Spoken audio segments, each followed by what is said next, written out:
नमस्कार साथियों, राम राम, राधे राधे, जय हिंद, जय भारत। आज हम रीजनिंग का ब्लड रिलेशन यानी रक्त संबंध चैप्टर लेके आया हूँ और आपके सामने प्रस्तुत करता हूँ। लेकिन दोस्तों, आपसे मेरी यही गुजारिश है कि आप लोग मेरे वीडियो जो मैं अपलोड करता हूँ उनको अपनों दोस्तों के पास शेयर ज़रूर करें। तो आइए देखते हैं कि क्या है ये ब्लड रिलेशन। तो रक्त संबंध। अब रक्त संबंध दोस्तों किसी व्यक्ति का किसी अन्य व्यक्ति से जो नाता होता है, यानी जैसे नाना नानी, कोई दादा दादी, किसी का माँ बाप, बुआ बहन, भाई फूफा, मौसी मौसेरा भाई, मौसेरी बहन आदि। तो दोस्तों ये जो रिश्ते नाते होते हैं उनमें जो संबंध होता है वही ब्लड रिलेशन होता है। अब इनके बारे में जानते हैं कि पीडीओ का विवरण, ये दिया गया है पॉइंट, पीडीओ का विवरण। तो दोस्तों पीडीओ का विवरण कैसे किया जाना है वो देखिए।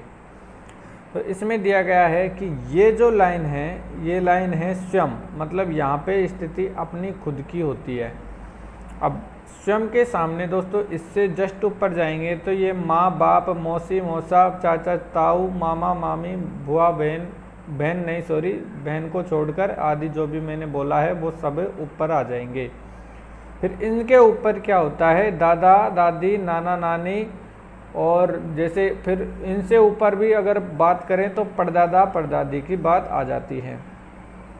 अब दोस्तों इससे नीचे की बात करें तो इससे नीचे आ जाएगा पुत्र पुत्री, भतीजा भतीजी, भांजा भांजी। और अब अगर इनसे नीचे की बात करेंगे दोस्तों, यहाँ पे अगर इससे नीचे बात करते हैं तो पौत्र पौत्री,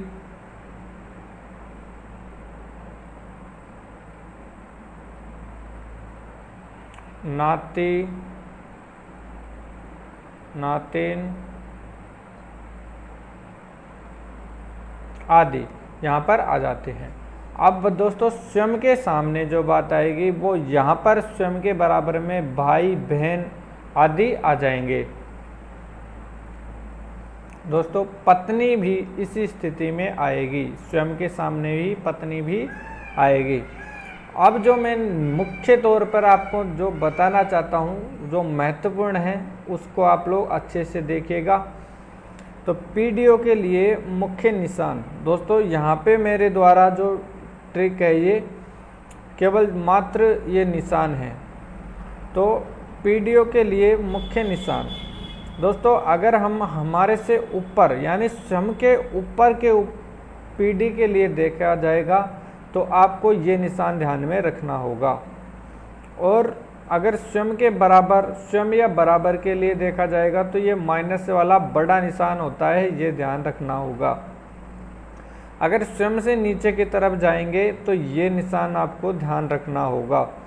अगर दोस्तों बात करते हैं पति पत्नी के लिए तो ये निशान दोनों तरफ एरो का निशान है, इसको ध्यान में रखना ही होगा। और पुरुष के लिए हम प्लस का यूज करेंगे और महिला के लिए माइनस का यूज करेंगे। तो आइए हम आज का पहला सवाल करते हैं दोस्तों, टाइप फर्स्ट का तथ्य पर आधारित। आज की जो टाइप फर्स्ट है वो है तथ्य पर आधारित।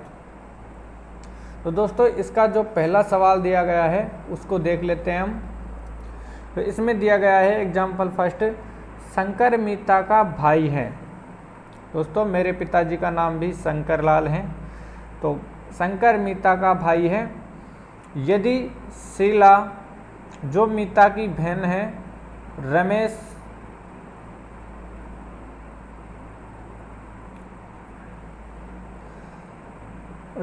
की भतीजी है, तो शंकर का रमेश से क्या संबंध है। दोस्तों दोबारा सुनिए, शंकर मीता का भाई है। यदि शीला जो मीता की बहन है रमेश की भतीजी है तो शंकर का रमेश से क्या संबंध है। तो दोस्तों इसमें ऑप्शन दिया गया है, पहला ऑप्शन है भाई, दूसरा ऑप्शन है भतीजा और तीसरा ऑप्शन है पुत्र और चौथा ऑप्शन है पिता। तो देखिए ये कह रहा है शंकर मीता का भाई है, तो पहले हमको यही लाइन लिख लेनी है। ये लिख लिया मैंने नाम, और ये भाई बहन के लिए मैंने आपको बताया था ये चिन्ह लगेगा। तो मीता का क्या है, ये भाई, ठीक है, इनके लिए ये चिन्ह लगा दिया। अब बात कर रहा है यदि शीला, ये जो शीला अलग है, यदि शीला जो मीता की बहन है, रमेश की क्या है, भतीजी। दोस्तों ये शीला जो मीता की बहन है, रमेश की भतीजी है। अगर ये शीला मीता की बहन है तो रमेश की क्या है, वो भतीजी। तो ये मीता की बहन है, अगर मैं मीता की बहन शीला को मान लेता हूँ तो दोस्तों ये क्या हो जाएगी, रमेश की भतीजी। तो रमेश की भतीजी का मतलब क्या है कि इन दोनों का जो पिता है, मतलब इन दोनों का जो पिता है उस पिता का एक भाई है। ये रमेश क्या हो जाएगा, उस पिता का भाई।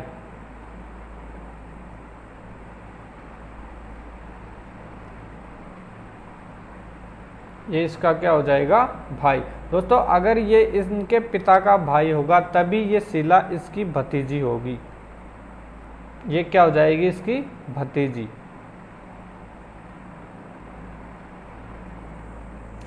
अब ये क्या पूछ रहा है, तो शंकर का रमेश से क्या संबंध है। अब दोस्तों यहाँ पे अच्छी तरीके से ध्यान देना आप, शंकर का रमेश से, तो का और से में ये फर्क पड़ता है कि आप जिस शब्द के या जिस नाम के पीछे से लगा हो उससे रिश्ता देखना है दोस्तों। तो यहाँ पे हम देखेंगे रमेश का ये शंकर क्या लग रहा है। तो अब रमेश का ये शंकर क्या लगेगा दोस्तों, रमेश का भाई है ये। अब इस भाई का बच्चा है ये, तो ये क्या लगेगा दोस्तों, तो ये भतीजा लगेगा। अगर मैं बात करूं तो रमेश का शंकर से क्या रिश्ता हो जाएगा, भतीजे का, ये भतीजा हो जाएगा दोस्तों। तो ऑप्शन नंबर बी अपना करेक्ट आंसर हो जाएगा। अब आगे बढ़ते हैं सेकंड क्वेश्चन पर।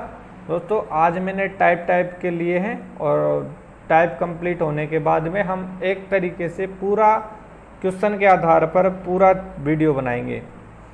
तो अगले क्वेश्चन पर टाइप है वार्तालाप पर आधारित। तो गरिमा का परिचय देते हुए राकेश ने कहा कि उसके पिताजी मेरे पिताजी के इकलौते पुत्र है। तो आप बताइए कि राकेश गरिमा से किस प्रकार संबंधित है। तो दोस्तों ये कह रहा है कि गरिमा का परिचय दे रहा है राकेश, तो वो कह रहा है कि उसके पिताजी मेरे पिताजी के इकलौते पुत्र है। तो आप बताइए कि राकेश गरिमा से किस प्रकार संबंधित है। तो दोस्तों मैं यहाँ पे देख लो आप, गरिमा का परिचय दे रहा है राकेश, ठीक है। अब यहाँ पे मैं नाम लिख देता हूँ, ये गरिमा है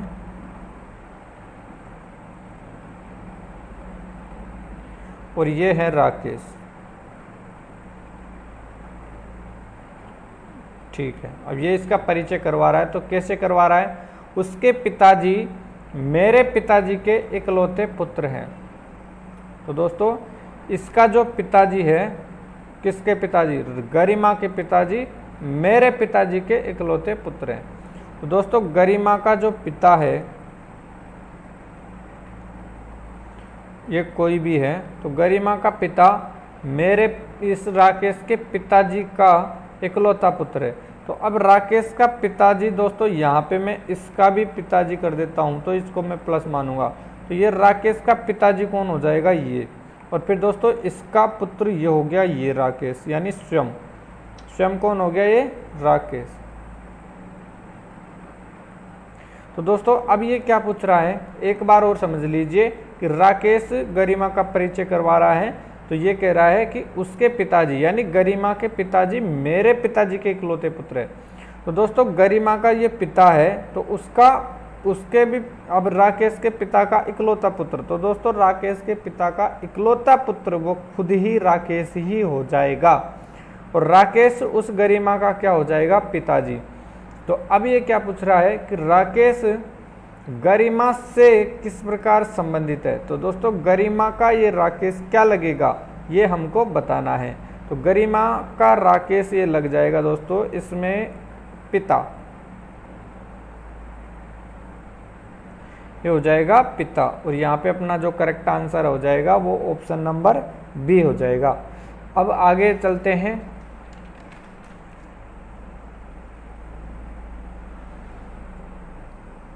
दोस्तों टाइप सेकंड, टाइप थर्ड है संकेत व तस्वीर पर आधारित। इसमें दो टाइप को मैंने एक साथ शामिल कर लिया गया है, संकेत व तस्वीर पर आधारित। तो इसका जो क्वेश्चन है वो देखिए। तो एक औरत की तस्वीर दिखाते हुए एक व्यक्ति ने कहा, वह मेरे इकलौते पुत्र की सास की इकलौती लड़की है। तो औरत का उस व्यक्ति से क्या संबंध है। दोस्तों इसके ऑप्शन दिए गए हैं। पहला ऑप्शन सास, दूसरा ऑप्शन बेटी, तीसरा ऑप्शन पत्नी और चौथा ऑप्शन पुत्रवधू। तो आइए इसको करते हैं हम। तो दोस्तों देखिए, एक औरत की तरफ ये तस्वीर, और एक औरत है जिसकी तस्वीर दिखाते हुए एक व्यक्ति कह रहा है। तो चलिए मान लीजिए ये औरत की तस्वीर है।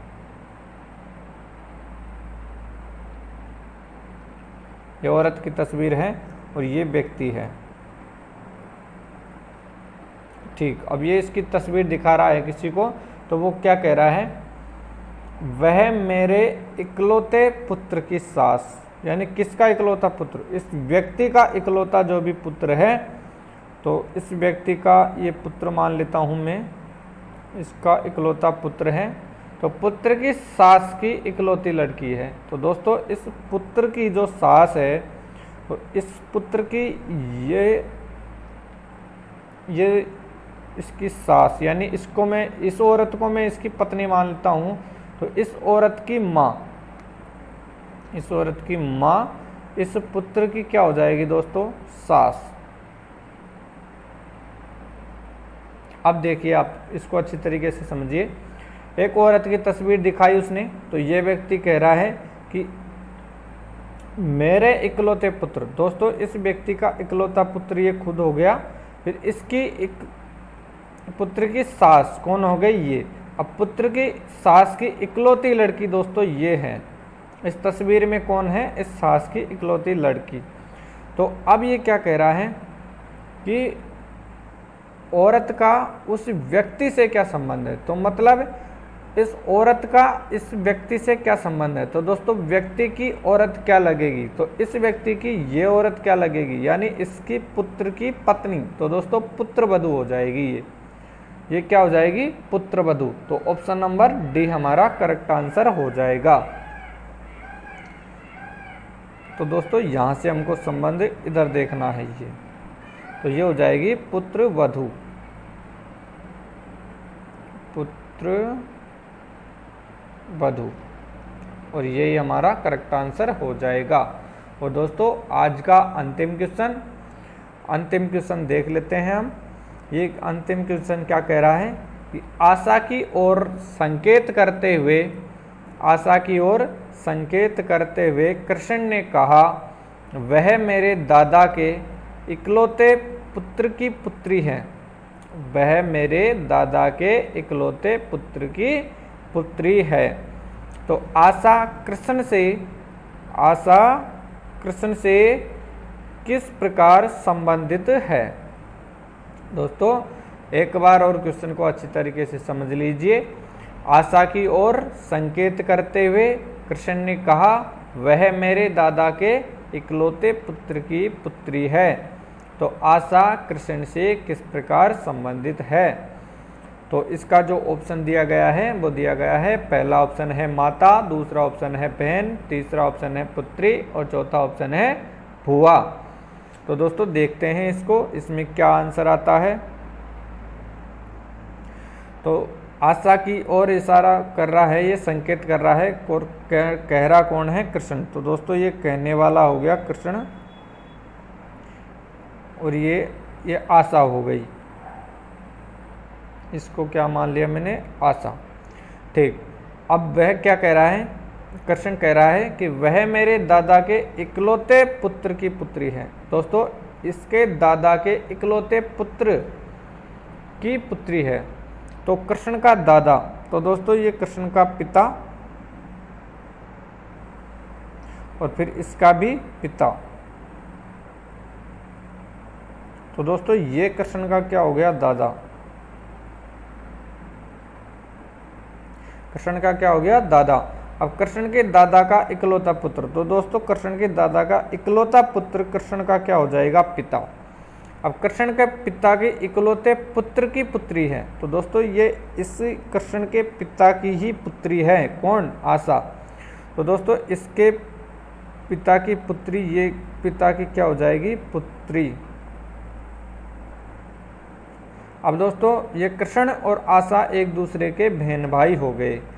ये दोनों क्या हो गए, बहन भाई। लेकिन यहाँ पे ये क्या पूछ रहा है कि आशा कृष्ण से किस प्रकार संबंधित है। दोस्तों ये बहन भाई तो है, लेकिन यहाँ पे हमको ध्यान देना होगा ये क्या पूछ रहा है। तो कृष्ण से आशा, आशा कृष्ण से, तो दोस्तों कृष्ण की आशा क्या लगेगी ये हमको बताना है। तो यहाँ से मैं इस तरफ में निशाना कर रहा हूँ, ये एरो का चिन्ह लगा दिया। तो ये कृष्ण की क्या लगेगी दोस्तों, बहन। तो दोस्तों अपना जो करेक्ट आंसर हो जाएगा वो ऑप्शन नंबर बी हो जाएगा। दोस्तों आपको कैसा लगा वीडियो, आप लोग कमेंट करें और अपने दोस्तों के पास शेयर करें, वीडियो को लाइक करें। और दोस्तों जितने भी भाई नए देख रहे हो तो आप लोग चैनल को सब्सक्राइब ज़रूर करें। और दोस्तों अपने दोस्तों के पास में वीडियो शेयर करें और उनसे बोले कि वीडियो सब्सक्राइब चैनल को ज़रूर करना है। और आपको मैंने मैथ की क्लास में एक मुख्य इम्पोर्टेंट बात बताई है, अगर किसी भाई ने वो नहीं देखी है तो मैं इसमें फिर बता देता हूँ कि अब हमारे केंद्र सरकार और राजस्थान सरकार, केंद्र सरकार और राजस्थान सरकार ने एक दोस्तों एजुकेशन में गाइडलाइन जारी की है, जिसमें दिया गया है कि अब स्टेट गवर्नमेंट और सेंट्रल गवर्नमेंट में एक CET यानी सेट के नाम से एक परीक्षा होगी और उस परीक्षा को पास करने के बाद ही कोई भी अभ्यर्थी भर्ती के लिए आवेदन कर सकेगा। दोस्तों CET का मतलब है कॉमन एलिजिबल टेस्ट, यानी समान पात्रता परीक्षा। दोस्तों उसमें किसी के लिए कोई इतना नहीं है, वो सभी के लिए समान परीक्षा होगी, चाहे उसमें साइंस के हो, मैथ के हो या आर्ट के हो, कोई सी भी स्तर के हो, लेकिन उसमें समान परीक्षा देनी पड़ेगी वो, और उसको पास करने के बाद में ही हम भर्ती के लिए आवेदन कर सकते हैं। अगर उस परीक्षा को पास नहीं कर पाते हो तो आप लोग भर्ती के लिए योग्य नहीं होंगे। तो दोस्तों मेरी इतनी सी ये सूचना थी आप लोगों के लिए, तो इसको ध्यान में रखते हुए पढ़ाई बरकरार रखें। और जो भी इसका सिलेबस होगा उसमें क्या क्या सब्जेक्ट होगा वो अपलोड होते ही मैं आपको बता दूंगा। अभी तक मेरे पास भी कोई ऐसी न्यूज़ नहीं है उसके बारे में कि उसमें कौन कौन से सब्जेक्ट आएंगे और क्या उसका सिलेबस रहेगा। दोस्तों जल्दी ही उसका सिलेबस जारी हो जाएगा और उस सिलेबस को जारी होने के बाद में मैं आप लोगों को ज़रूर शेयर करूंगा। लेकिन राजस्थान में वो नियम लागू हो चुका है दोस्तों, शायद ही पटवारी, वनपाल और ग्राम सेवक और कृषि पर्यवेक्षक में ये नियम लागू हो जाए। दोस्तों जहाँ तक ये नियम लागू कर दिया गया है तो आप लोग उस पहले CET की परीक्षा की तैयारी करें और साथ ही अपनी जो भर्ती की आप लोग तैयारी कर रहे हो वो भर्ती की तैयारी भी जारी रखें। और अपना जो ये ब्लड रिलेशन वाला चैप्टर रीजनिंग में चल रहा है उसको बहुत ही इंटरेस्ट लेके पढ़ें, क्योंकि बहुत ही शानदार ट्रिक के साथ में पढ़ाया जाएगा, ताकि दोस्तों एक बार अगर आपने मन से पढ़ लिया तो आप लोग भूलोगे नहीं। तो दोस्तों इसी के लिए आज के लिए इतना ही काफ़ी है। और अब मैं एक मोटिवेशन वीडियो दूंगा आपको, उसमें सब कुछ बता दूंगा।